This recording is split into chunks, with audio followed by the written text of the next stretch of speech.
Ladies and gentlemen, in 3 years, I doubled my NBA income in the marketplace. You hearing what I'm saying? And I've never had a real job. But I got a mindset. Lesson number 1. For you to get to that next level, here's what you need: information. You need to get information. No offense, I don't even watch TV. CNN don't pay my bills. Okay? Power don't pay my bills. I don't even watch TV. I might catch a sporting event, or don't get mad about a football game. I love to watch football. But I don't watch TV. Why? It's unproductive in my opinion. I get 24 hours a day just like Bill Gates. I get 24 hours a day just like Beyonce and Jay-Z. You get 24 hours a day, ladies and gentlemen. What do you do with your 24 hours? You need to get more information. In our coaching program, all we do is drop content nonstop. People are like, wow, I didn't know that. Wow, I didn't know that. See, you don't even know what you don't know. How did you let me come from behind and clip you? Do you guys know the studies show the better we look, the more money we make? Which means your website should pass the eyeball test. Your truck should pass the eyeball test. Your people should pass the eyeball test. You should pass the eyeball test. Everybody in this room has a promised land somewhere, but you can't be stuck on the city you like. You got to hear God and go to your promised land. Your promised land might be Utah. Your promised land might be Minnesota. Your promised land might be Wyoming. Hear me clearly. You better use your money to get information and access, and you better be flexible, because a real shark is flexible. Can we stop fronting and get real about this thing? And if I can do it, you can do it. I knew nothing about life. I knew nothing about business, but I had the right mindset, and I learned it through sports. And y'all got to hear my story so you understand. I didn't even start on my college basketball team. I came off the bench. At the University of Minnesota, I came off the bench. But in my mind, you can bring me off the bench, but I'm an NBA ball player when you get through talking. When you get through, I'm an NBA ball player. And that's why I would walk around and say, you can't check me. You can't check me. You can't check me. If I was you, I would walk around every day and say, I'm a millionaire. I'm a millionaire. I declare it right now. I'm worth millions. I'm worth millions. I will receive my salary right now, but I won't accept it as my value. So whatever you receive right now, receive it, but don't you accept it as your value. Because there's more out here for you if you change your mindset.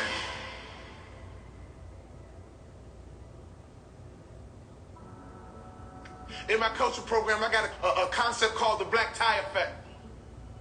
Oh, I wish I had more time. It's called the black tie effect. If you don't own your own tuxedo and go to at least 6 to 10 black tie events in your market, you suck. There's no better way for you to distinguish yourself as a top business leader in your area than to go to black tie events. I didn't say fundraiser. Black tie events attract the top businessmen in your area. And what happens at a black tie event? You sit at the table, and in America we ask 2 questions. What are those 2 questions? What is your name? And what do you do? What is your name? And what do you do? What would happen in your local marketplace? You became known as a philanthropist. What would happen in your local marketplace? You were known as being charitable. What would happen in your local marketplace if all the other business owners who are highly successful not only know your company, but they know you personally? Can I ask you a question? How many black tie events do you go to? When I stopped playing basketball, I had no money coming in. And all I would do is go to black tie events and be around highly successful people. And I would sit at the table. They would ask me my name. The second question, I was waiting for it. But what do? Well, I'm a former NBA player. But now, I'm a motivational speaker. And at those black tie events, you know, they attract not only successful business people, they attract the good guys too. See, snake business guys who only care about money, they don't go to black tie events. People who go to black tie events care about their community. People who go to black tie events make a difference in their community.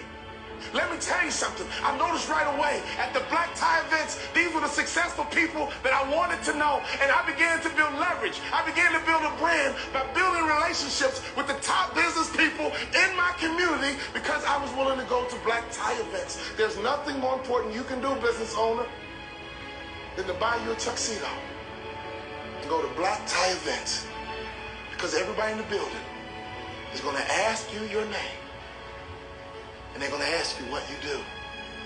What would happen if your company became endeared to some charity in your community? Ladies, what better way is it to build the culture? Some of you wives, why don't you drive this? He's busy trying to make money. You drive the charity. You found an organization, and you make sure that your company is synonymous with some philanthropic area in the community. There's nothing better than changing a life.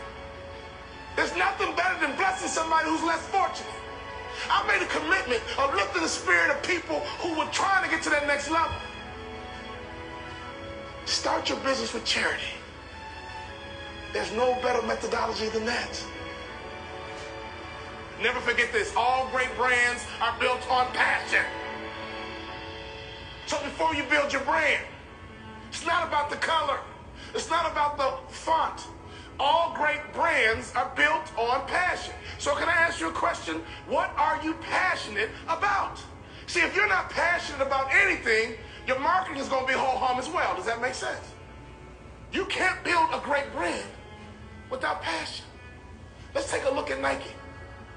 Phil Knight built Nike and the brand out of passion. He loves to run, and he couldn't find good running shoes. So he said, well, I'll just start a company and make some myself, because a good runner needs to have good shoes. He's built an international brand based on passion. If you want to be a millionaire, you got to think like $1 million person. You can't fake this thing. Y'all hear what I'm saying?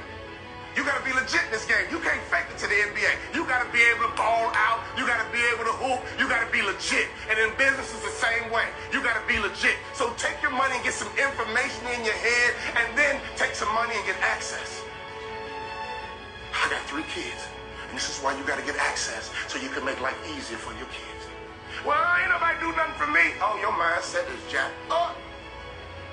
Ain't nobody do nothing for me, so I ain't gonna do nothing for my kids. You ain't thinking about your legacy. Right now, it's like a track meet. You're running a 4x1, 100-meter dash. 4x1, and your baton is in your hand. And let me tell you something. I want you to run as strong as you can, as fast as you can, as hard as you can, and one day you're gonna get old. One day your knees gonna buckle. And your son gonna be right behind you. Your daughter gonna be right behind you. And at a track meet, they yell, stick. And you gotta make a successful handoff to the athlete in front of you. And that's your son, that's your daughter. So can you do me a favor? You gotta get on that track and run, because the baton is in your hand right now. And to me, 50 grand ain't enough to live your dreams. To me, 80 grand ain't enough to live your dreams. Who's trying to live in that big house? Who's trying to live in that big car? Who's trying to retire with some real money in the bank? Ladies and gentlemen, you guys know the average American only has $1,500 in savings? You're a car accident away from going broke. Hear me closely. Don't sell product. Sell hopes and dreams. Don't sell product. Sell hopes and dreams. Don't sell product again. Sell hopes and dreams. I give myself away, and blessings come my way. In your community, be charitable. In your community, be a giver. In your community, get to know the other givers, and I promise you one thing. Something's going to happen to your heart. Something's going to happen to your culture. And the lagging indicator, something's going to happen to your pocket.